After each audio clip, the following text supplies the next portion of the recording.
not too bad, quick and painless for your first coach's show. Although, talking seems to be something that has always come natural to you. And, for Caleb and I, it's always come natural to us. That's why we do what we do. But just for you, now that you get into the rhythm of a game week, you had mentioned that game day itself feels like skydiving out of an airplane.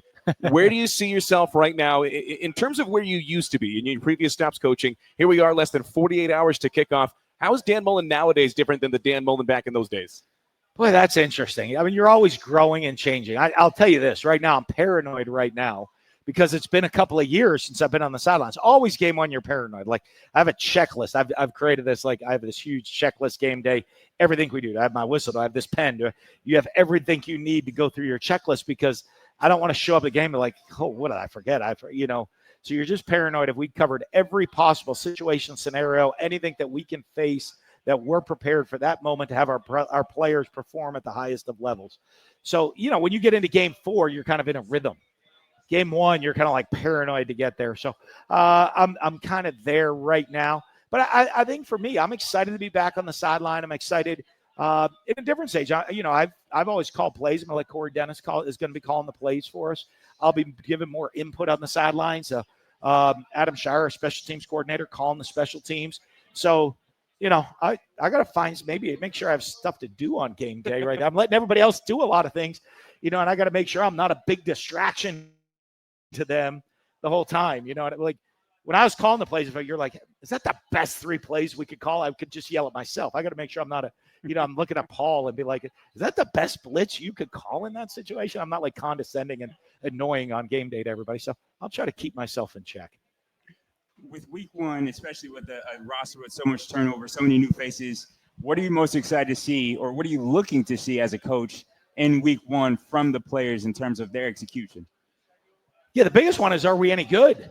Right? I mean, like, we've only gone against each other. So I think we're pretty good. But, I've always done this before in the past. Like, you'd be like, I've had a season before. I'm like, we're going to be able to run the ball. You see us at practice. We just dominate the line of scrimmage. We can really run the ball. By week 4, I realized we were just terrible on the D-line.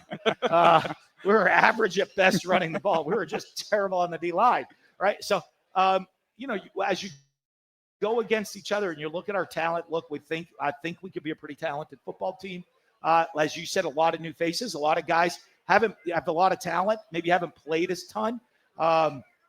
So I want to see how these guys step up on game day, how they perform on game day for us. When the lights come on, it's one thing at practice, but it's another when the lights come on. Can you perform in the show? We're in Vegas for all our show people. Rehearsals are over. It's showtime. 1:00. You got to be there to see the show. You don't want to miss any of it. And I want to see what type of performance our guys can put on and make sure we are as good as we think we can be. For you personally, Coach, are you a goals guy? Everybody's got their goals, but are you somebody that sets specifics? I want to hit this number of rushing and passing yards. I want to have this many turnovers. Is that something that has ever been a part of your coaching repertoire?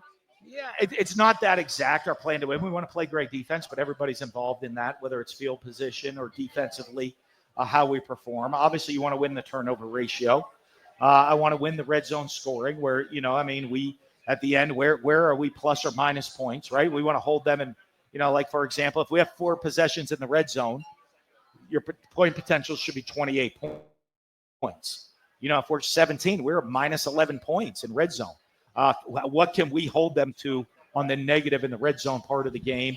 And then win special teams, right? I mean, I'm a big special teams, right? Because if we dominate the special teams part of the game, we either have to be good on offense or have to be good on defense. It'll have to be both to win 2/3 of the game, and that'll find a way to get us a victory.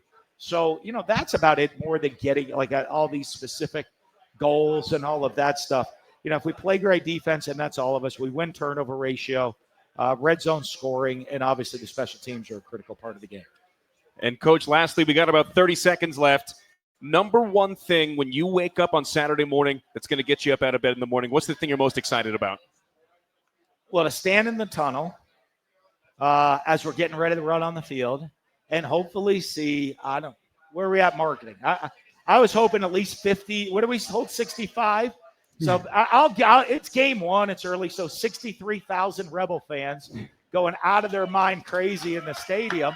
No, I honestly, that's what I'm most excited. I'm going to stand there in the tunnel, feel the energy, the electricity of all the Rebel fans, our student body going crazy, the band playing, that energy, that excitement that you feel in the stadium. That is the rush. It's such a rush that we miss, and I can't wait to feel that and see that on Saturday.